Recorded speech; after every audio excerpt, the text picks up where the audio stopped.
The elevator doors slid shut just as Julian Mercer stepped inside, barely glancing up from his phone. He had a meeting in 10 minutes, a $1 billion deal on the line, and exactly 0 patience for delays. But as the elevator lurched suddenly, then stopped with a jarring jolt, Julian felt his stomach drop. A sigh escaped him as he stabbed the emergency button. "Not today," he muttered. From the corner of the small space, a voice piped up. "Well, this is great." Julian turned, noticing for the first time that he wasn't alone. A woman stood there, gripping a mop handle, a cart full of cleaning supplies beside her. She was dressed in a navy blue uniform, her auburn hair pulled into a loose ponytail. Wide hazel eyes met his half-amused, half-exasperated. "You're kidding me," Julian mumbled. This day just kept getting better. The woman raised an eyebrow. "Stuck in an elevator with the CEO. Guess I should have played the lottery today." Julian frowned. "You know who I am?" She gave him a look. "Everyone in this building knows who you are." Julian wasn't sure if that was a compliment or an insult. He folded his arms. "And you are?" "Grace Bennett, janitorial staff. Nice to meet you, boss," she said, leaning against her cart. Julian sighed, running a hand through his short, dark hair. "Perfect," Grace smirked. "Trust me, I'd rather be anywhere else too, but looks like we're in this together." Julian pressed the emergency button again, but the intercom crackled to life with a bored-sounding voice. "We're aware of the situation. Maintenance is on it, but there's a system failure." "Might be a while." "A while," Julian repeated, his frustration mounting. "Define a while." "Could be an hour, maybe 2. Sit tight." The intercom cut out, leaving silence in its wake. Julian exhaled sharply, pinching the bridge of his nose. He had never been good at doing nothing. "So," Grace said, rocking back on her heels, "guess we got time to kill." Julian shot her a flat look. "You don't seem too concerned," she shrugged. "I've been stuck in worse places. Besides, panicking won't fix the elevator." Julian studied her. She didn't fidget, didn't pace, didn't seem remotely intimidated by him, which was rare. Most people in his company either feared him or wanted something from him. Grace, on the other hand, looked like she couldn't care less. "You work in this building?" he asked. "Night shifts, mostly," she said. "Cleaner by night, art student by day." That caught his attention. "You're in school?" "Trying to be." She gave a wry smile. "Tuition's expensive, so I clean floors until I can afford to stop." Julian leaned against the wall, watching her. "And what do you want to do after school?" Grace hesitated, then said, "I want to be a painter." A painter. Julian couldn't remember the last time he'd met someone who wanted something so impractical, but the way she said it with quiet certainty made him believe she meant it. "And you?" she asked, tilting her head. "What do you want to do, Mr. CEO?" Julian smirked. "I already do it." "Right, the billionaire businessman thing," she crossed her arms, "but do you actually like it?" The question caught him off guard. He opened his mouth, then closed it. He had spent so long building his empire that he never stopped to consider if he actually enjoyed it. Grace studied his silence. "That's what I thought." Julian narrowed his eyes. "You don't know me." "No, but I know what people look like when they're happy," she said simply. Julian wasn't sure why that struck a nerve. He straightened. "I don't need a janitor analyzing my life choices." Grace just grinned. "Touchy subject," he exhaled, shaking his head. "Unbelievable." For a while they sat in silence, the occasional crackling of the intercom the only sound. Julian checked his watch. 30 minutes had passed. He should have been in a meeting right now, closing a deal. Instead, he was stuck in a metal box with a woman who smelled faintly of citrus cleaner and didn't seem remotely impressed by him. "Tell me something, Julian," Grace said suddenly. He blinked. "What?"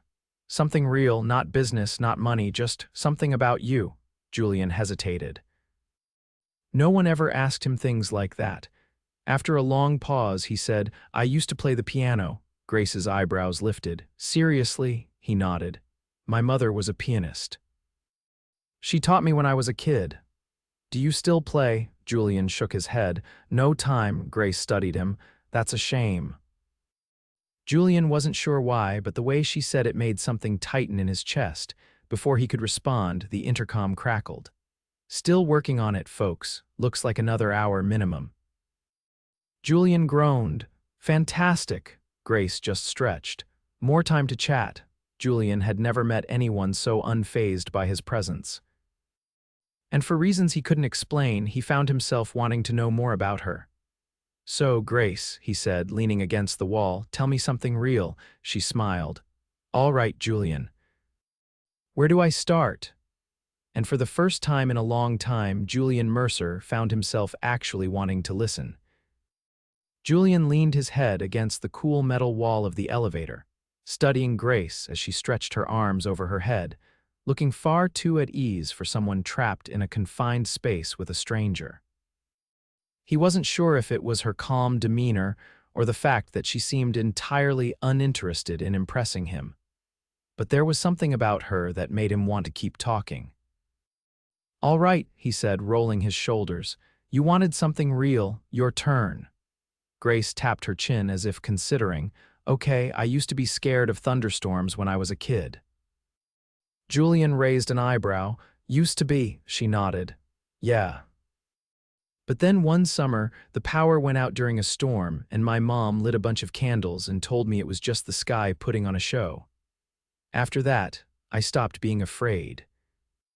He found himself picturing it, a little girl staring out at the storm, watching the sky's performance instead of cowering from it. "That's oddly poetic," he admitted. She grinned. "I have my moments." The intercom crackled again, and Julian braced himself for more bad news. "Still working on it," came the same disinterested voice. "Might be another hour, maybe more." Julian clenched his jaw. He wasn't used to waiting. Every second trapped here was another wasted opportunity, another deal that could be slipping through his fingers. "You're really that impatient, huh?" Grace mused, watching his reaction. He exhaled through his nose. "Time is money," she tilted her head. "Or maybe you're just not used to slowing down." He shot her a look. "You get some kind of thrill out of analyzing me," she smirked. "A little." Julian shook his head, but the corner of his mouth twitched despite himself. Grace leaned back against the wall, arms crossed. "So tell me, Mr. CEO, if you weren't stuck in here with me, what would you be doing right now?" Julian exhaled. "Finalizing a deal. Big one. Massive. And does it make you happy?" His lips pressed into a thin line. "It's business, it's not about happiness." "That's not an answer," he hesitated. No one had ever questioned him like this before. Business was business. Success was success. What did happiness have to do with any of it? Grace watched him, waiting. Finally, he shrugged. "I don't think about it." She studied him for a long moment before shaking her head. "That's a shame," he frowned. "You say that a lot. Maybe because it is." Silence stretched between them. Julian wasn't sure what unsettled him more, the fact that she kept challenging him, or the fact that he didn't have good answers for her questions. After a beat, she sighed and slid down the wall to sit on the floor, crossing her legs. "You always this nosy?" he asked. Grace smirked. "You always this closed off?" His jaw ticked. "You think you've got me figured out?" She shrugged. "I think you work too much. I think you used to love something, maybe music, maybe something else, but you buried it under business. And I think you spend so much time looking forward that you never stop to look around." Julian's chest tightened. He didn't like how close she was getting to something real. "And what about you?" He countered. "You work nights, you're putting yourself through school, and you want to be an artist, but have you ever actually sold anything?" Grace didn't hesitate. "Not yet." "Then why keep going?" Her expression softened. "Because it makes me feel alive." Something in Julian's stomach twisted. He had never met anyone who spoke like that, with certainty, with passion. "Doesn't matter if it's practical," she continued. "It matters that it's mine." He wasn't sure why, but he envied her in that moment. Before he could respond, the lights flickered and the elevator jerked slightly. "Looks like they're making progress," Grace mused. Julian glanced at the panel. The floor numbers were still frozen. "Guess that means our time's almost up," she added. An odd sensation settled in his chest. He should be relieved. Instead, he felt something dangerously close to disappointment. "You know," she said, stretching her legs out in front of her, "you don't have to answer now, but I hope one day you ask yourself if this," she gestured vaguely at him, "is really what you want." Julian stared at her. No one had ever spoken to him like this before, not his employees, not his board members, not even the women he had dated. For the first time in a long time, Julian Mercer didn't have a response, and he wasn't sure he liked that. The elevator shuddered again, this time with more force, and a mechanical groan echoed through the small space. Julian tensed, his body instinctively reacting to the shift. Across from him, Grace had braced herself against the wall, her fingers gripping the edge of her cart. Their eyes met for a fraction of a second before the lights flickered again. Julian exhaled sharply. "They better not take much longer." Grace tilted her head, starting to feel claustrophobic. "Starting to feel impatient," he corrected. She hummed thoughtfully but didn't press further. Instead, she pulled her ponytail loose and shook out her hair, causing a few strands to fall over her shoulders. The movement was so casual, so natural, that Julian found himself momentarily distracted. He looked away, trying to focus on something else, anything else. The problem was, there wasn't much else to focus on. Grace, on the other hand, seemed completely unaffected by their situation. She pulled her knees up to her chest, resting her chin on them. "You know, for someone who runs an entire company, you don't seem very good at just existing." Julian narrowed his eyes. "What's that supposed to mean?" She smiled slightly. "You always have to be moving, doing something, making deals, but what do you do when there's nothing to do?" "Think about my next move," he said without hesitation. Grace sighed dramatically. "That's exhausting. It's efficient. It's robotic." His jaw tightened. "You don't get to the top by wasting time." "Maybe not," she admitted. "But what's the point of getting to the top if you never stop to breathe?"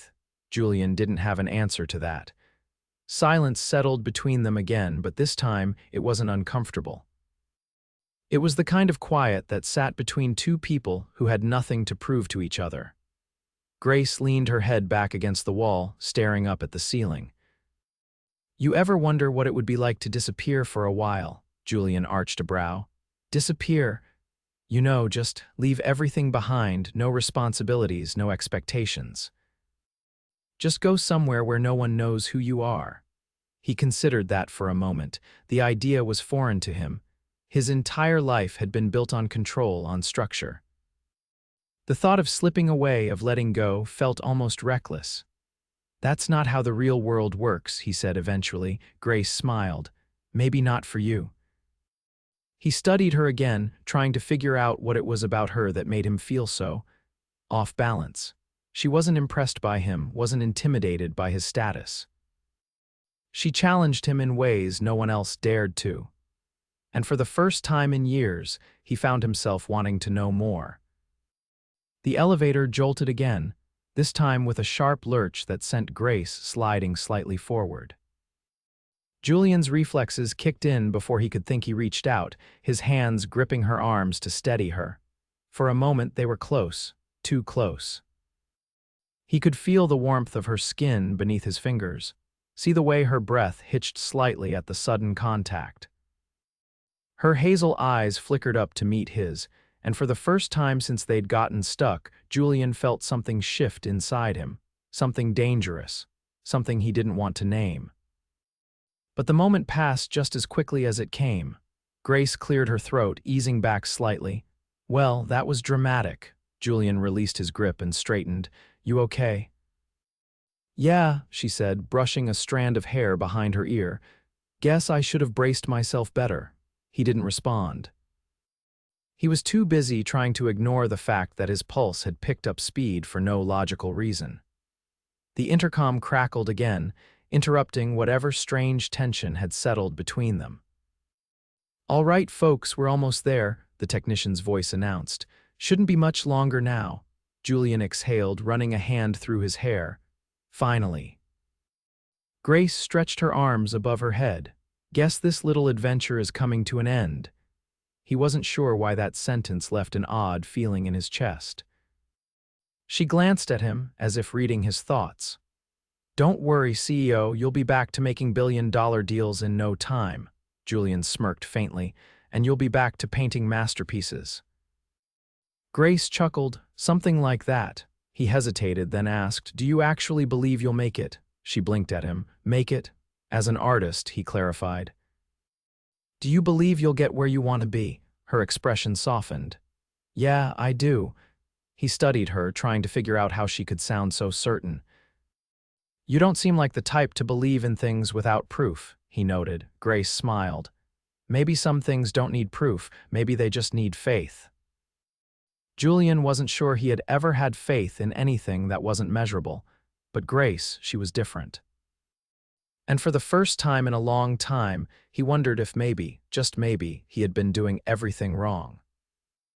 The elevator gave another lurch, and this time, Julian could feel the shift beneath his feet. The lights flickered once more, but instead of staying dim, they steadied. A mechanical whine filled the air, followed by a loud clunk. Then movement. "Looks like that's it," Grace murmured, her voice almost drowned out by the hum of the elevator coming back to life.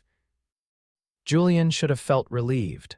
Finally, he could leave, return to his world of meetings, contracts, and boardrooms. But as the numbers above the door started to change, counting upward, a strange weight settled in his chest. Grace exhaled as she stood, brushing imaginary dust off her uniform. She rocked back slightly on her heels, her expression unreadable. "So," she said. "So," Julian echoed, watching her. The tension between them had shifted. Earlier, it had been playful, filled with teasing remarks and sharp observations. Now, something unspoken lingered in the air, pressing down on them as the moment they had been waiting for finally arrived. The elevator slowed, then stopped. A chime rang out. Julian knew that once those doors opened, everything would change. Grace, for all her easy confidence, hesitated. She glanced at him, something flickering in her eyes, something he wasn't sure how to name. Then the doors slid open. A rush of cool air from the hallway swept inside, and waiting just outside was a small group of building staff. A man in a maintenance uniform peered in. "Everything all right in here?" Grace took a slow step forward, but Julian wasn't ready to let the moment slip away so easily. "Wait," she froze, turning back. Julian had never second-guessed himself.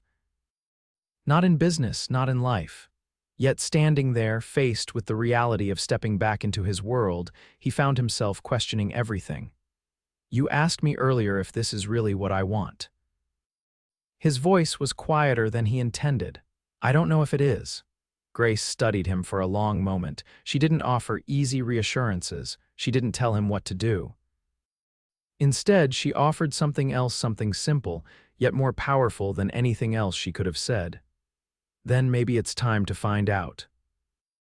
She gave him a small, knowing smile before stepping out of the elevator. Julian stood there, the open space in front of him suddenly feeling vast. His employees would be looking for him. His phone was undoubtedly filled with messages.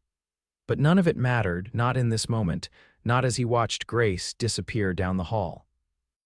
For the first time in his life, Julian Mercer didn't follow the expected path. He stepped out of the elevator not toward his office, not toward the world waiting for him. He followed her. Julian wasn't sure what he was doing.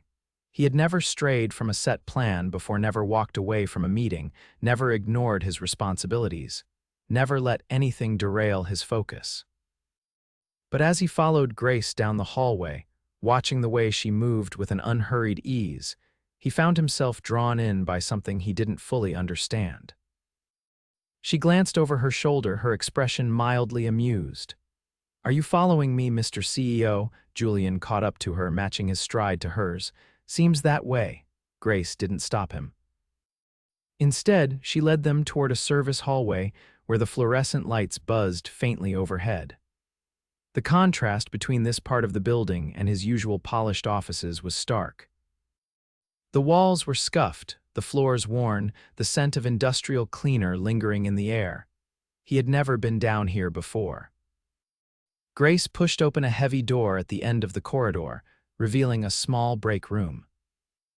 A vending machine hummed quietly in the corner, and a round table sat in the middle of the space, scattered with a few old magazines.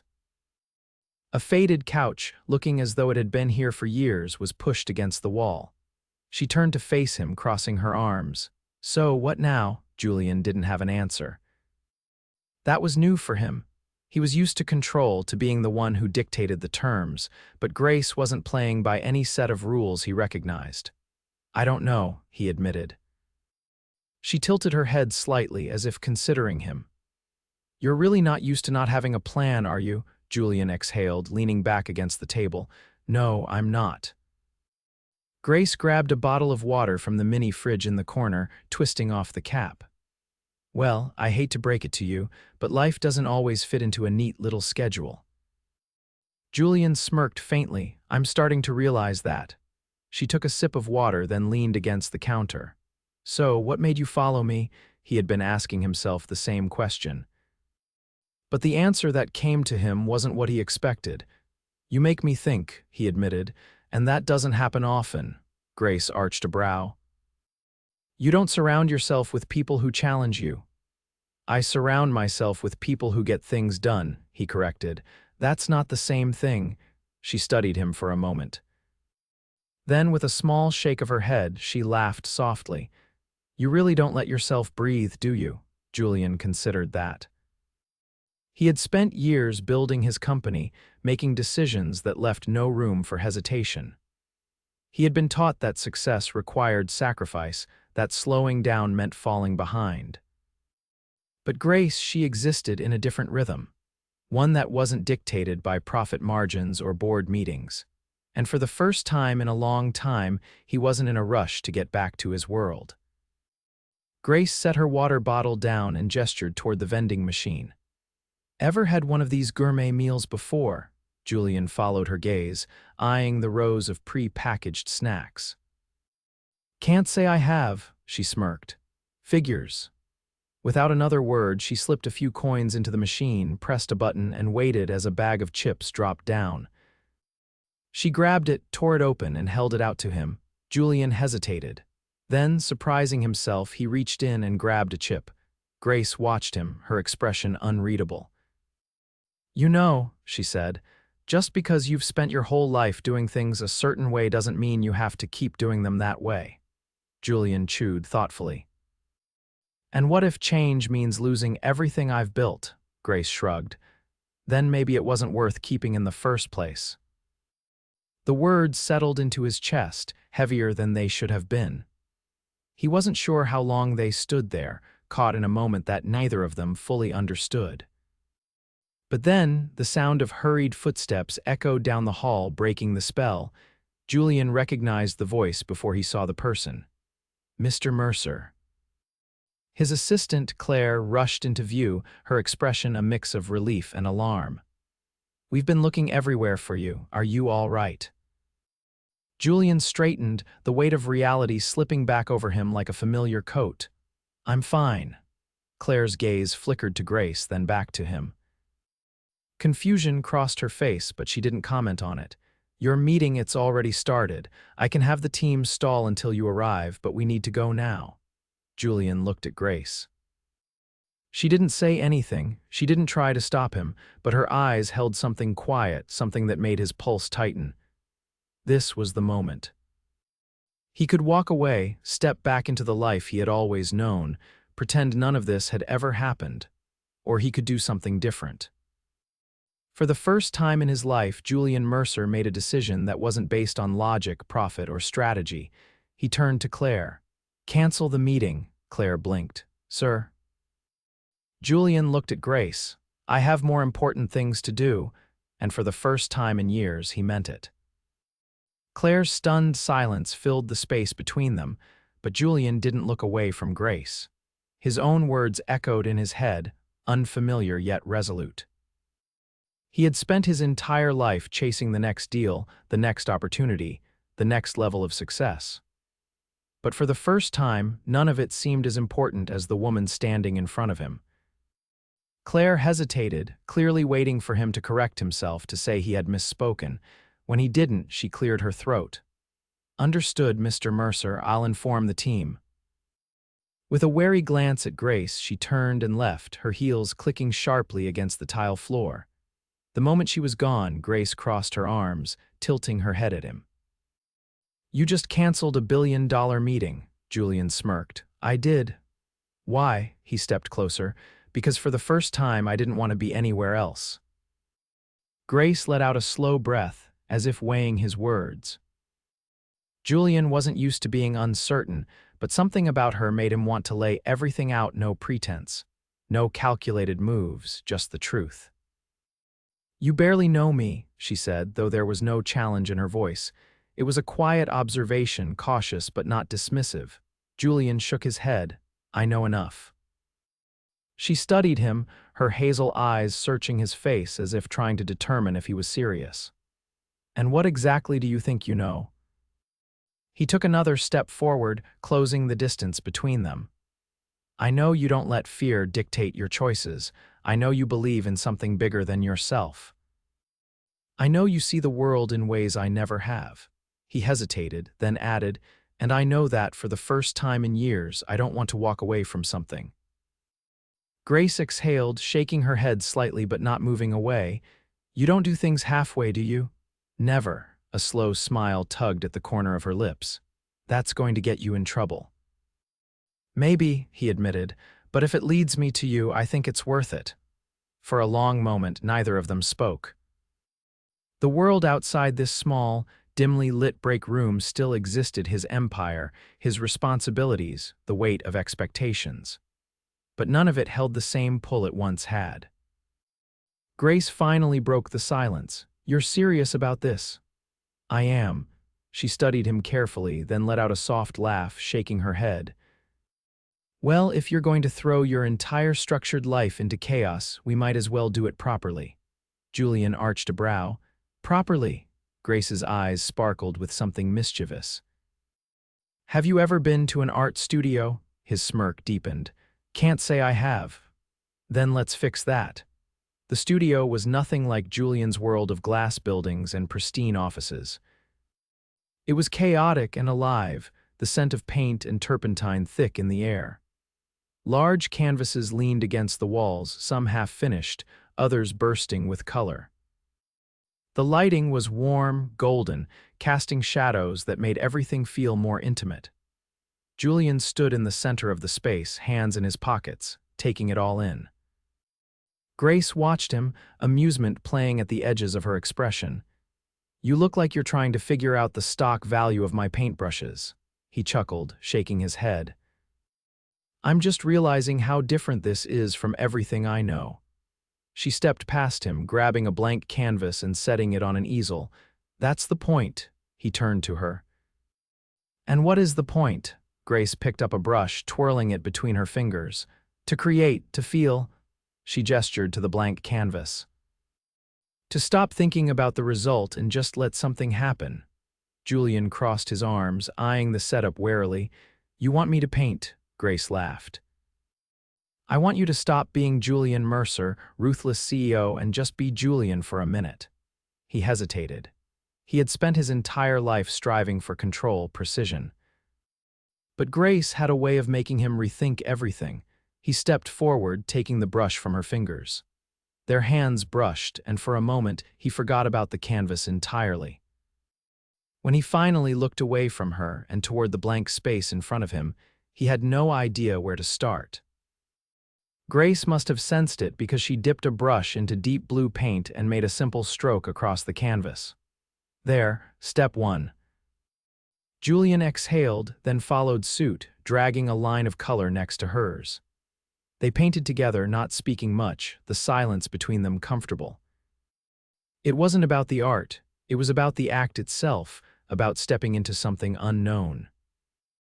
At some point, Grace's laughter filled the space as Julian accidentally smeared paint across the edge of the canvas. She grabbed a brush, playfully swiping a streak of red onto his arm. Julian arched a brow. "You realize that's war, don't you?" She grinned. "What are you going to do about it?" He dipped his fingers into a swirl of paint and before she could react, traced a bold streak across her cheek. Grace gasped, then laughed, shaking her head. "You're impossible. And yet you haven't told me to leave." She held his gaze, her expression shifting from playful to something softer. "No," she admitted, "I haven't." Julian reached up, brushing a stray bit of paint from her jawline, his fingers lingering against her skin. The air between them changed, the teasing giving way to something deeper. "You make me want things I didn't know I was missing," he murmured. Grace's breath hitched slightly, but she didn't pull away. "Like what?" He ran his thumb lightly over her cheek before lowering his hand. "Like this," she exhaled, shaking her head with a small, knowing smile. "Julian Mercer, you are full of surprises," he smirked. "Stick around, I might surprise you even more." Grace studied him for a long moment, then nodded. "All right, CEO, let's see where this goes." Julian knew, without a doubt, that whatever came next, wherever this led, it would be worth every risk. And for the first time in his life, he was ready to take the leap.